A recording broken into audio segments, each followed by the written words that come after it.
which is what we're talking about. I mean, just be attentive, be aware, and try not to interfere with whatever you're watching. Your job is just to know without getting involved, because you find out in life that when you get involved with things, you tend to always mess them up. And a lot of times it's not your business.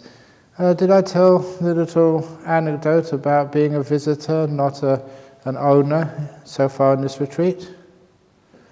Okay, you're all sort of not responding, so it must mean I haven't told it. That was, I think I told this over in Malaysia before I came over here, that this was a very little good anecdote to understand just what meditation is and how to find some peace, especially when you have still many problems thinking about your husband and his operation, or the food, or all this other stuff which we think about. Now, you all know that I have many duties as a monk. You see the big monastery over there with 24 monks this year, and that's more than enough for any sort of senior monk to look after. We've also got this place over here, so when I go over to a monastery, I'm doing monastery work there in the evenings and coming over here during the daytime. And yesterday, supporting one of our supporters by blessing their restaurant. These are all the works which we have to do.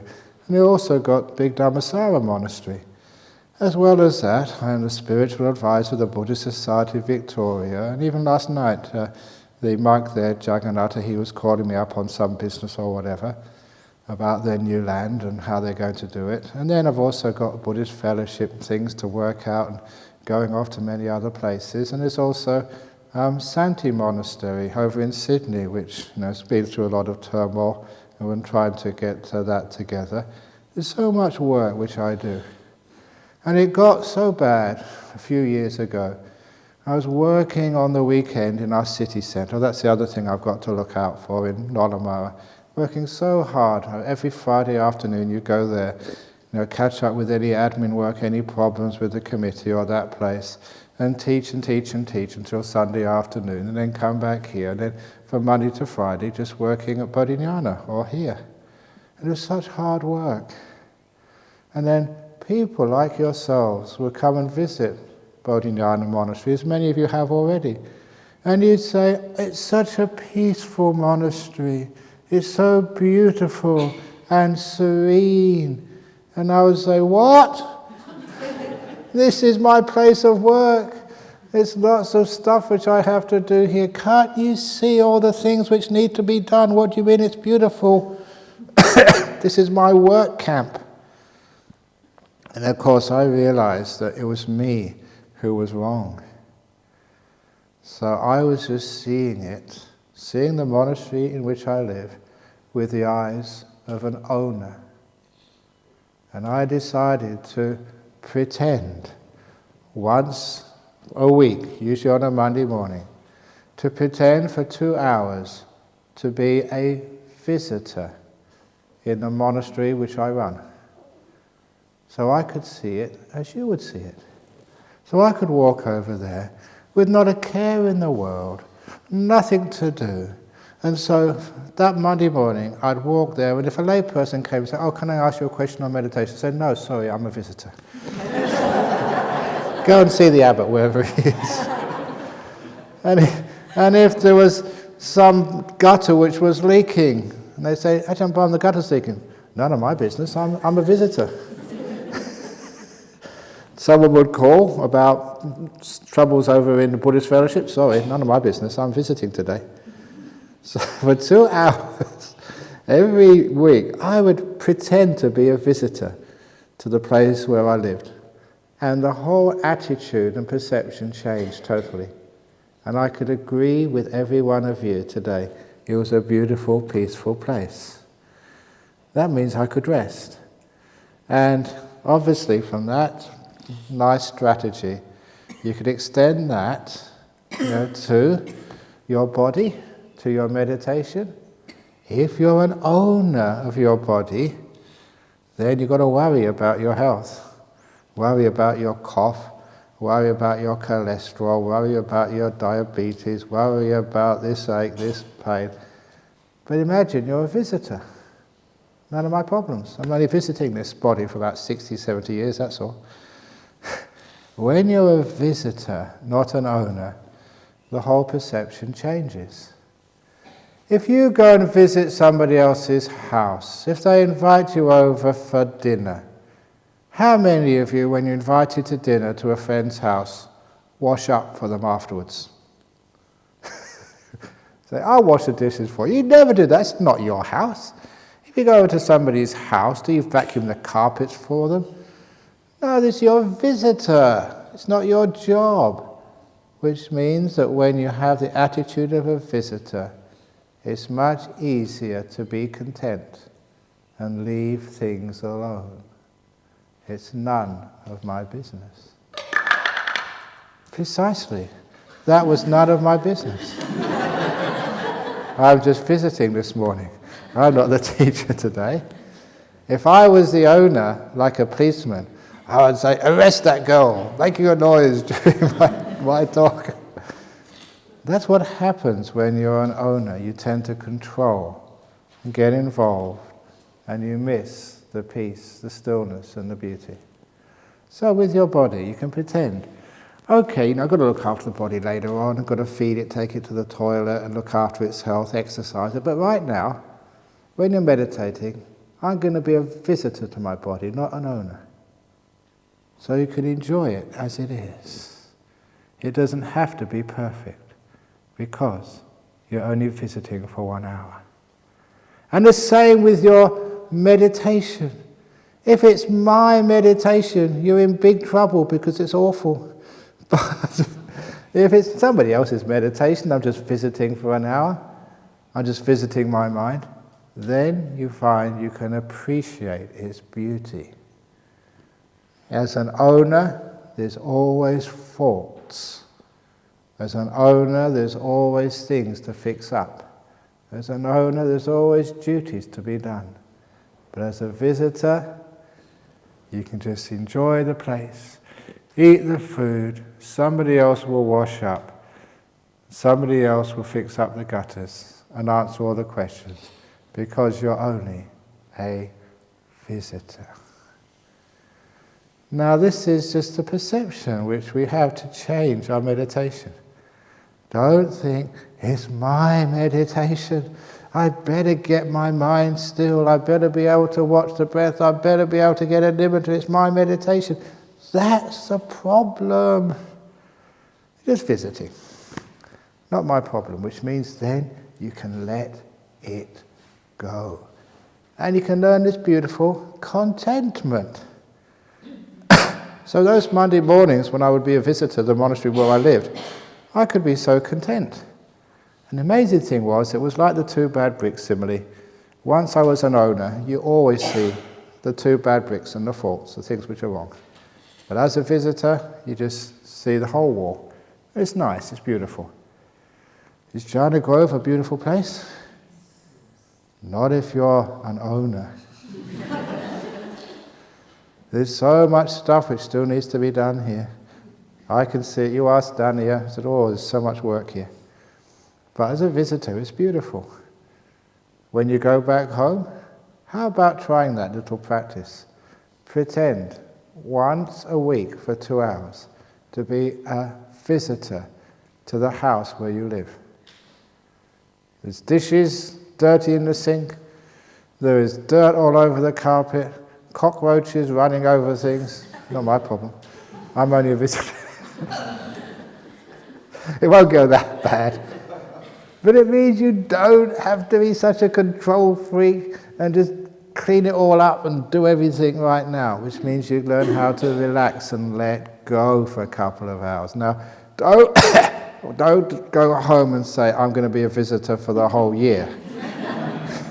Just every now and again. So what that really does, it teaches you how to be content without having to have it all perfect. The trouble is, of course, with meditation, we want to make our meditation perfect. That is not the way to gain jhanas. The only way to find peace in life and in meditation is within imperfection. Even though you're restless, you're tired, your mindfulness is all over the place, this is good enough. You learn, as we chant in the morning, to be contented and easily satisfied. There's wonderful little teaching there, to be easily satisfied with your own meditation.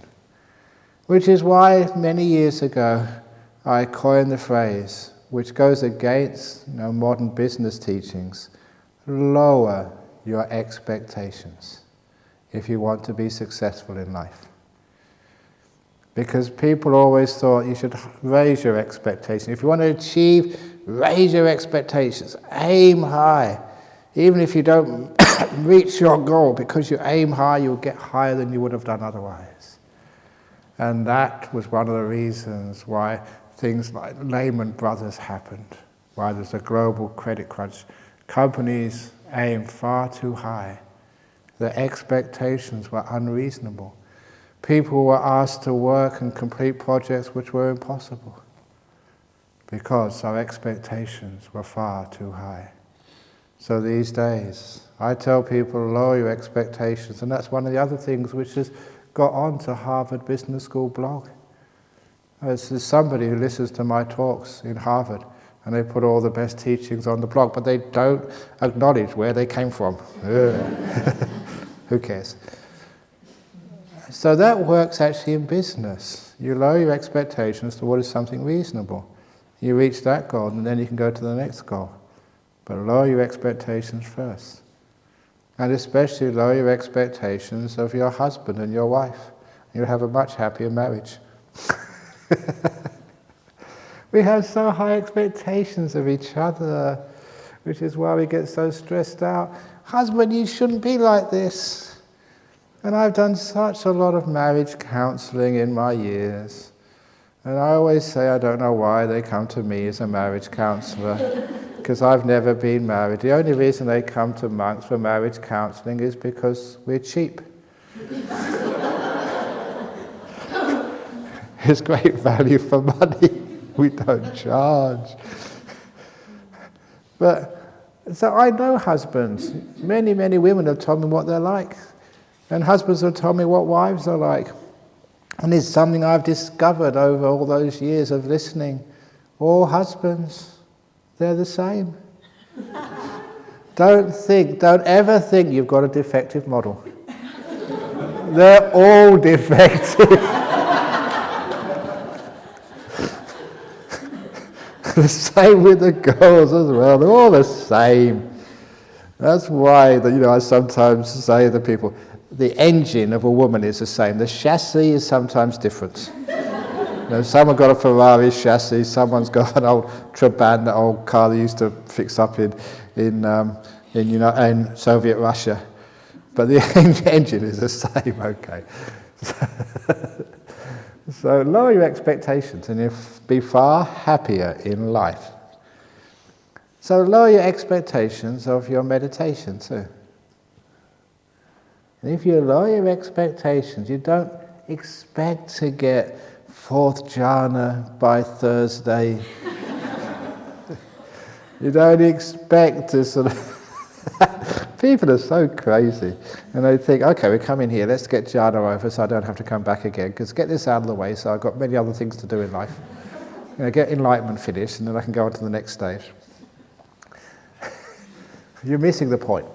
One of what Ajahn Brahm said to us all, and it's again one of those very key teachings of meditation and Buddhism. He said, you meditate to let go of things, not to attain things. Very brilliant teaching, very short, but for many people it changes their whole attitude to what they're doing here. You're not meditating to attain things, to get jhana, to get nimittas, to get psychic powers, to get be able to fly through the air, get enlightenment. You're not doing it to attain things. You're meditating to let go of things, to see how free you can be, not how many more attainments and certificates you could get. So understanding that, we learn how to just lower our expectations. And in meditation, we lower our expectations to the very bottom, until there's no expectations at all. You allow yourself to be totally as you are. This stupid mind, always thinking stupid thoughts, falling asleep when you're supposed to be meditating, not being able to go to sleep when you go to bed at night. Isn't that crazy? You come in here, you fall asleep. You go into bed, I'm going to sleep now, and you wide awake.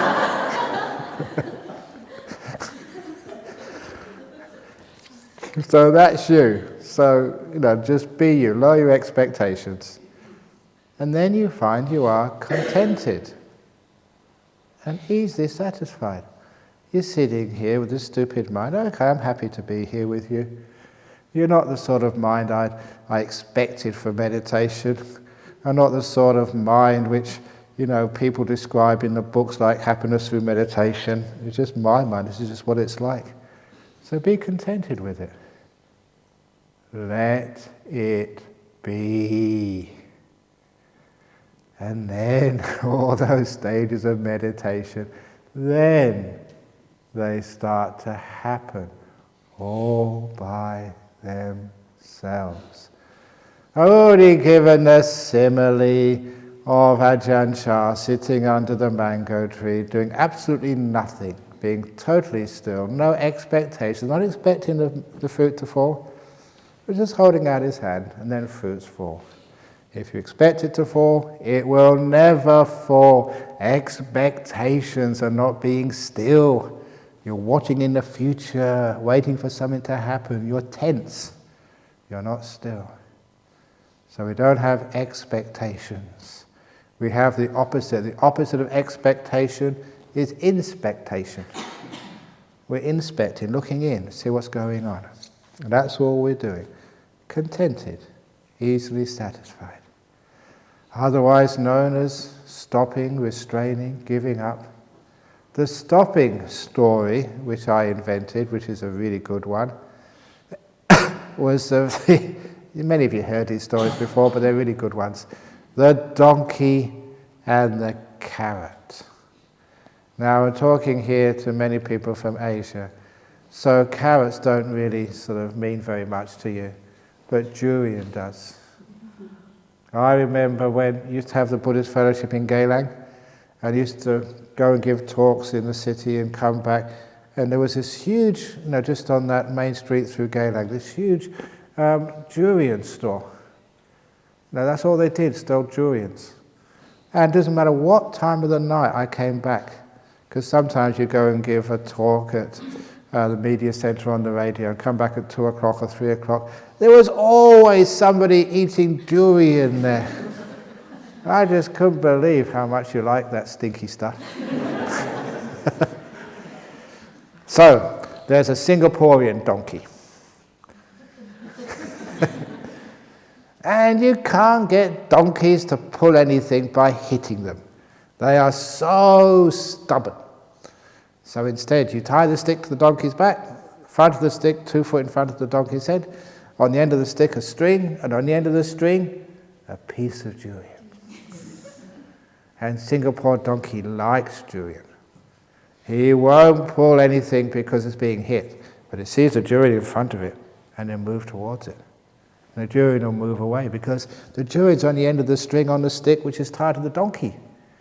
And even if the donkey runs, still the durian is about 2 foot in front of the donkey's mouth. Can never catch it. It's almost there, but you can't really get it, because the durian's on the end of the string, on the end of the stick, tied to the donkey's back. Can you understand that simile?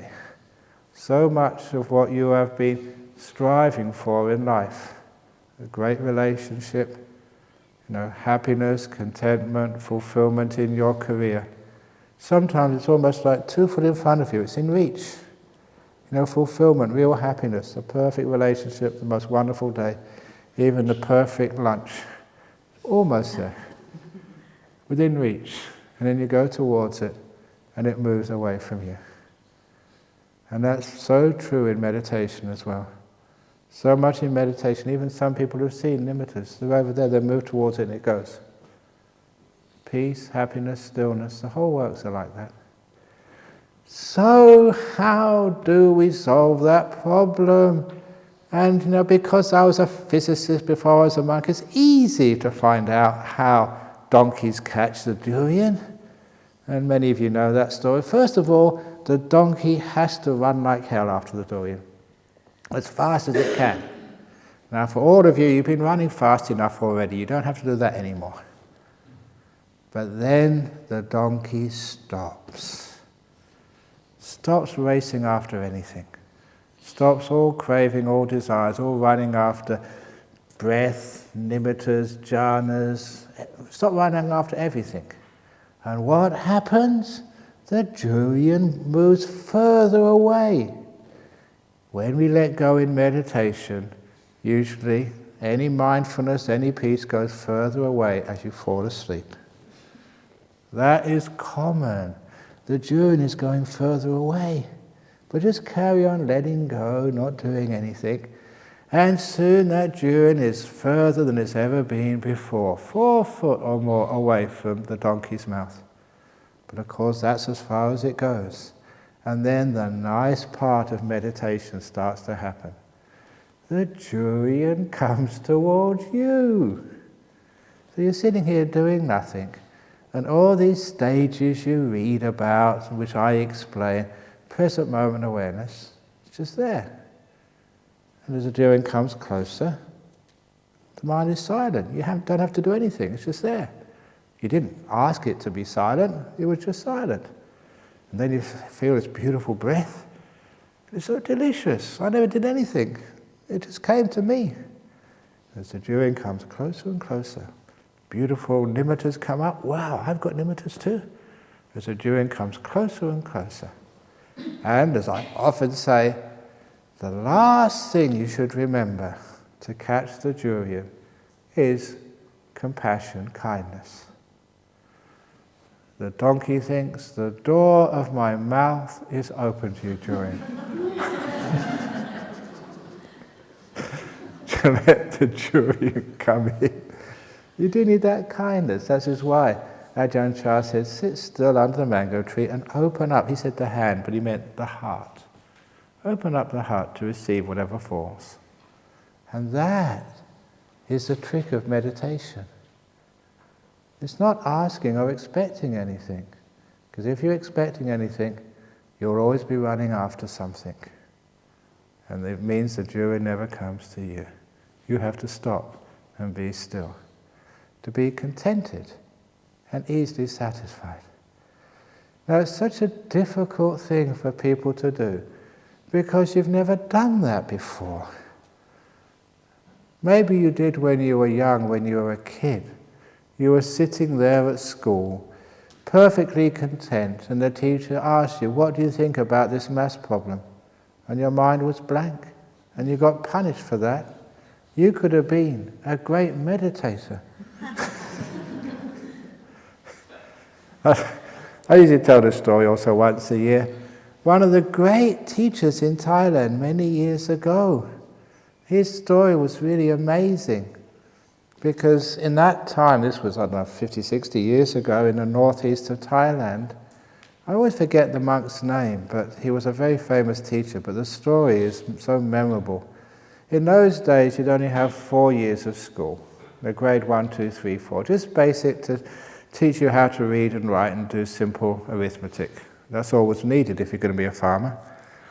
So anyway, he went into grade 1. After 9 or 10 months in grade 1, at the end of the year, the school teacher had to fail him. He wasn't clever enough to go into grade 2. So all his friends advanced and he had to repeat grade 1. I mean, that's very, very difficult to do in Singapore or Australia or anywhere, to fail grade 1.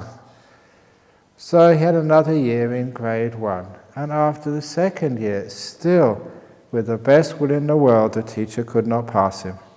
So he had to repeat grade 1 for a third year. And after 3 years in grade 1, still there's no way he could advance. So he was thrown out of school. And even his parents thought he'd be hopeless as a rice farmer. He wouldn't know one end of a water buffalo from the other. So what do you do with a person like that, who's so stupid, fails grade 1 3 times? In Thailand it's obvious. You make them a monk. But not all monks fail grade 1 3 times. And so they sent him into the local village monastery. And one good thing about all those monasteries, the monks were always incredibly kind and compassionate and patient. So the head monk there was so patient with this young man, would spend hours and days trying to teach him something as simple as Namo Tassa. He'd get to Nat and then Mo, and say, what was the first one again? He was really, really basic.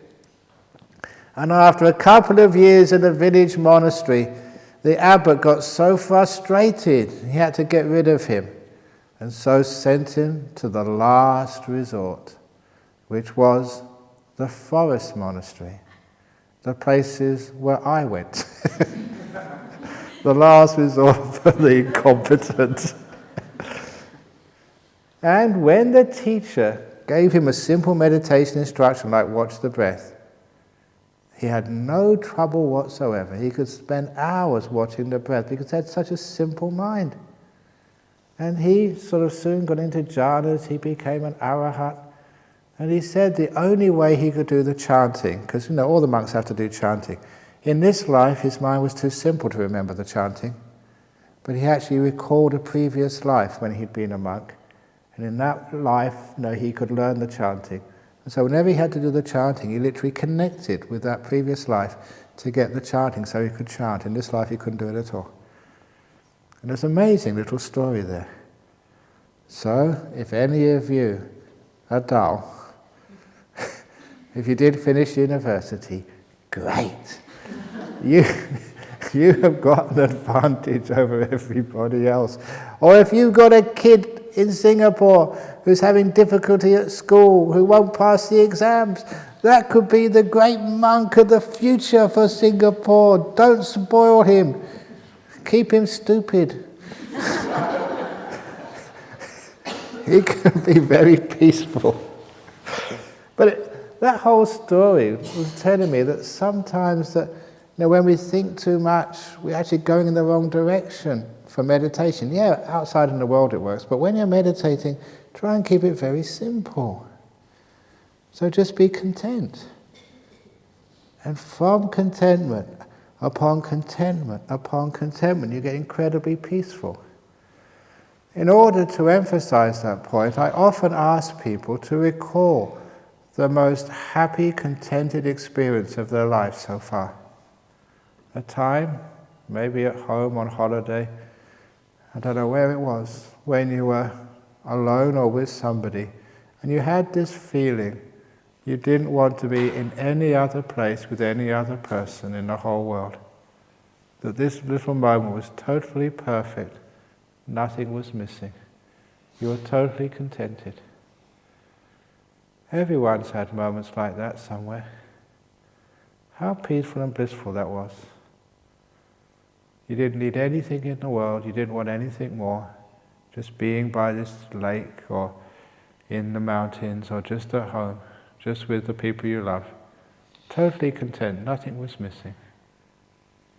Now you know what it feels like to be free from desire, totally contented.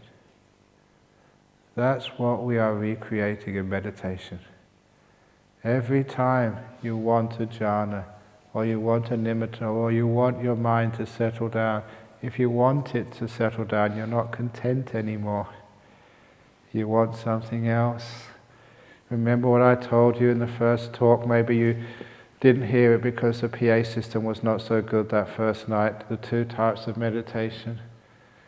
Second Noble Truth meditation and Third Noble Truth meditation. Second Noble Truth is when you want, you create suffering.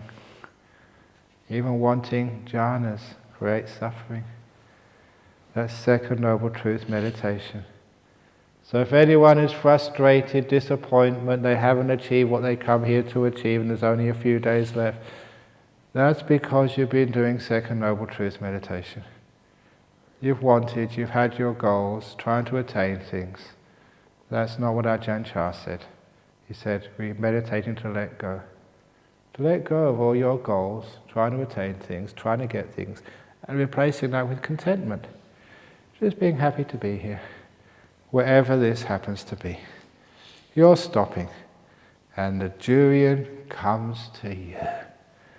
And that's what happens, and that's the amazing experience of meditation. Sometimes people say, I can't do meditation, I've been trying this, I just don't get it. You know, I'm honest with everybody, I'm a monk, I can't tell lies. I don't get meditation either. Ajahn Brahm, I admit now, his roundness, I cannot meditate. I cannot get jhanas. I cannot get peaceful. I have to get out of the way first of all.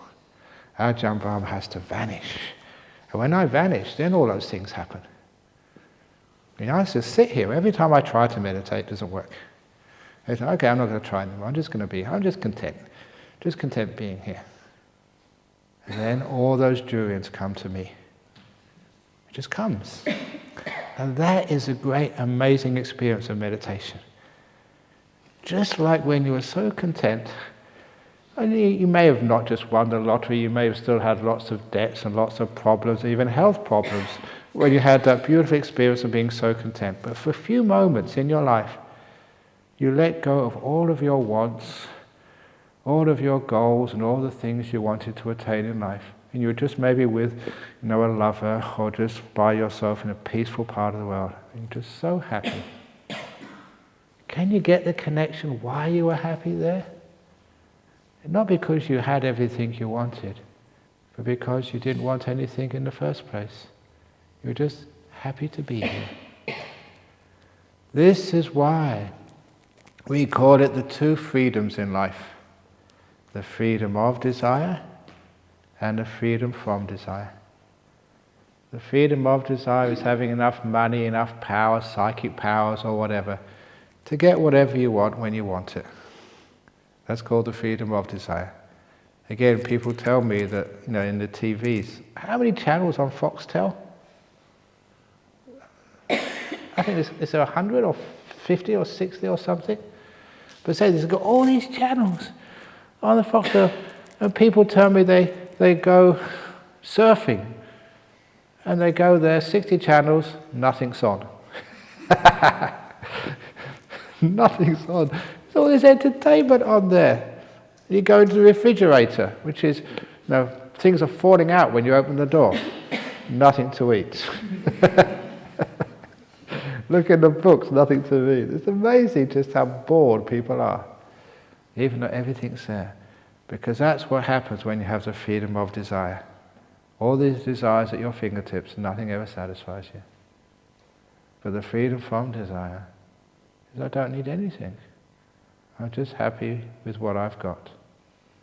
When there's no desire at all in you, no want, nothing missing, nowhere to go, nothing to become, nothing to change, you don't have to improve yourself anymore. You're quite okay as you are.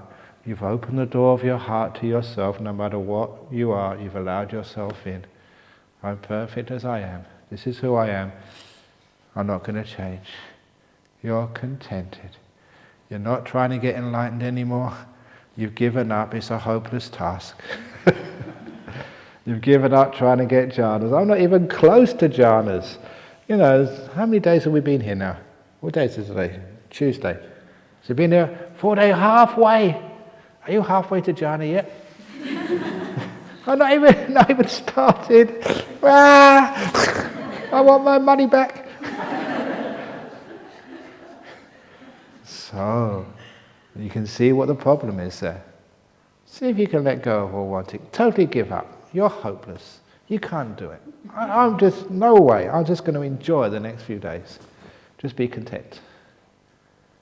Then you have a chance of getting the jhanas and everything else. You sit down, just for the sake of sitting down, contented, as an act of generosity. to the Buddha. You know what generosity is? Giving, expecting nothing back in return. In Jhana growth, have you seen any signs on the walls? Who offered this hall? Who gave how much? You see that in some temples, especially in Singapore. You know, they have Claire Lowe gave so just because she's sitting in the front. We don't have that in there because, I thought that's not generosity. That's buying advertising rights for your ego. Claire Lowe Hall. Don't worry about it. She didn't give this hall anyway. I don't know what he gave. Did he give anything? I don't know. Who cares? She gave her time. So the point is, when you give, you never expect to receive anything back in return at all. Once I gave a talk on a Friday night in Perth, and I say, that one of the greatest acts of generosity would be if you just put a blank check in the donation box and let me fill in the amount. And someone did that. It's amazing. This somebody had such faith and such generosity, put in a blank check. So you put in however much you want, Ajahn Brahm. You know what I did? I sort of gave it back to him and said, frame it and put it on your wall.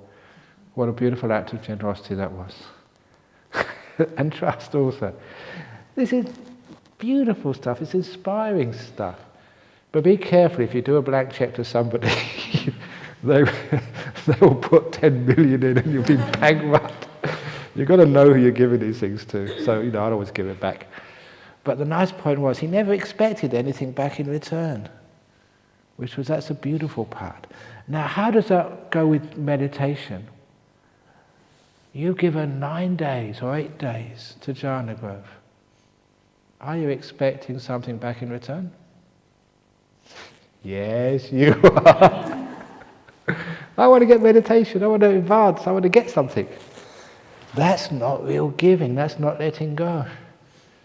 So your job in meditation is give your time on your cushion, on the walking path. Give expecting nothing back in return. It just is this beautiful act of generosity and giving to the Buddha. Why am I sitting down? Because I'm a Buddhist and Buddha asked me to do it, that's all. I'm not expecting jhanas, I'm not expecting any bliss, I'm not expecting psychic powers or enlightenment, I'm just doing this as a kind act of letting go, of giving. And if you can do that, you're going to bliss out. Big time. But then you say, well, Ajahn Brahm, I was walking on the path, sitting down, just giving, I never blissed out. That's because you did it, tried to bliss out. You've got to do it not expecting anything, not trying to get something. It's real letting go. And that is such a subtle thing to do, but that is called contentment. Letting go. And my goodness, that works. So a lot of times people have to be so frustrated before they get to that stage. The last day of the retreat, they got oh God, I'm hopeless. I'm just going to give up. I'm just nothing to do except just sit here. What the hell? And then when you really do that, then you get these incredible meditations. You will find when you do get the best meditations, they're when you least expect it. Sometimes I've done it, I'm so tired, exhausted. Just been teaching all day, so I'm going to sit down, nothing else, it's too early to go to bed. I'm going to be really sleepy, and I sit there and just don't even try to do anything. Wham, bam, zoom, woo, ee. And all these things happen when you let go, because this is what the meditation is. It's contentment upon contentment upon contentment. Contentment's a power. And it builds and builds like a fire, and it gets intense. Intense contentment, incredibly content, massively content, beautifully content, and it really just takes over. And you find out it was the wanting which stops me getting anywhere in meditation for the first part. But when I just let go, I was totally content. That's why they have one of the mantras in Thailand. Many people know the Buddha mantra, but even better than that was the word for good enough, which was podi.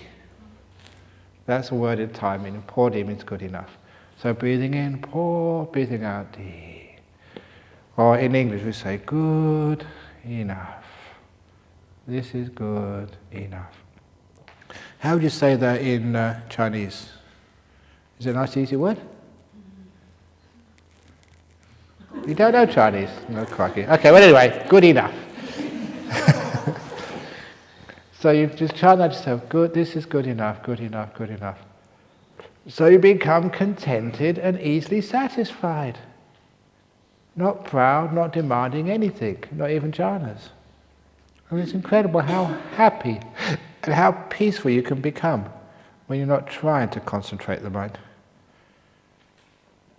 Because this is the nature of the mind. When you don't want anything, the leaf becomes without wind and starts to settle down, becomes peaceful and still, all by itself. So see how content you can be. When you go to bed at night, I'm content with my bed. You're content with the shower. It's pretty easy to be content with these things.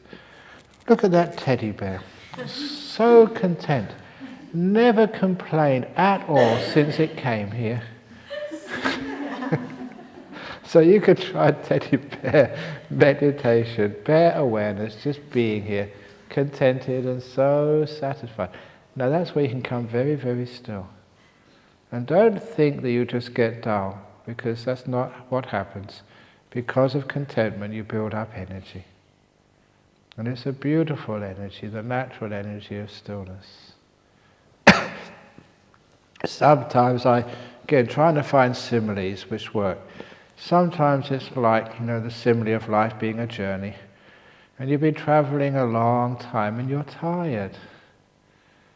So you want a place to sit down and do nothing and rest. But the trouble is, the only place you can find to sit down and rest is this cold stone bench, which is uneven, so it pokes into your bottom. But that's the only place you have. This present moment, not the best, but it's good enough. So you sit down, sit down on that stone bench, and it pokes into your bottom, and it's really cold and uneven and hard. But you find the longer you sit there, not going anywhere, just being here, the warmer that bench becomes, and the smoother it becomes, and the softer it becomes. And after a few minutes, what started out as a very uncomfortable seat becomes the most luxurious and comfortable place you could ever sit in your life. That's what happens when you stop. Things change. Contentment creates the happiness. If ever you look in the sutras, you find that contentment is an important part of the path. The way the Buddha described it is that first of all you get some faith in the teachings, and then you start, you get some inspiration, then you start keeping your precepts, and the precepts make you happy because they avoid so much problem and suffering in life, when you're sort of restraining yourself and not sort of harming others or harming yourself. And after keeping the precepts, they say you become content. Just content with what you have, not really looking for things in life. And there are two types of materialism. There's the ordinary materialism for things, but there's also spiritual materialism as well. When you want to sort of, have deep meditation, great insights, compare, who's enlightened and who's not, as if there was go to university. First of all you get a bachelor's, and then you get masters, and then you get doctorate with honours and stuff like that. Who's got jhana? First the first jhana with honours, and the second jhana cum laude. And it doesn't work like that. This is not an honour system. Just like the monks, have you ever seen the monks with different types of robes? You have just the dirty robe for the ordinary monk, and then you get a much finer quality robe when you become a stream winner. And when you become an arahat, you get a lame robe, which like the film stars and TV stars wear, which like twinkles because you're an arahat. Do you have like a medal for the first jhana, like in the army, another medal for the second jhana, and then the third jhana? Of course, you don't do that, because these aren't attainments, these are letting go. And that's one of the great things about the Buddhist tradition. And no one will tell you. You can ask and ask and ask and ask and ask and ask and ask, who's enlightened, who's got jhanas, and the monks will never say. And there's a reason for that, because if you become enlightened, well, if a stream winner, you're called one of the Aryas. Have you heard that word before? The Aryas. And we have to be very careful that we don't split up the Sangha between those who are Aryas and those who are not. Otherwise you create what I call the Aryastocracy. These are the good monks, the other ones are riff-raff. Because that's just pride, and that misses the whole point of what this is all about. So all these things, and sometimes I said you don't know who in this hall has got deep meditation. You can't tell. And we don't tell either, so we don't compare. So we think, I am good enough, this is good enough. And when you think like that, you get so peaceful and content. You find out that is the path. You're happy, peaceful, content, and that happiness just builds. It's the happiness born of stillness, not the happiness born of doing things. There are two different types of happiness. The happiness born of stillness, just being here. Or the happiness of going to some destination, reaching some goal, your team winning the cup, finally managing to save up to pay off your mortgage of your house, buying a new diamond necklace or something. I don't know if I told you that story about it was Valentine's Day in a couple of days, and another husband-wife joke, the husband asked his wife, he said, Valentine's Day tomorrow, darling, I want to buy you something, what do you want? She said, no, I don't want anything. Just being with you is enough. Men, that's not what she means. She said, no, I want to get you something. I said, oh, okay, darling, thank you. I said, what do you want? He said, something with diamonds in. Because girls like diamonds. So the husband was very kind. The following day, he gave her a present for Valentine's Day. She opened it. You know what it was? A pack of playing cards.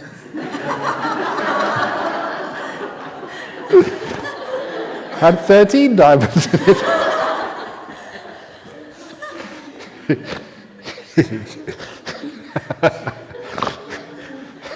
Grounds for divorce.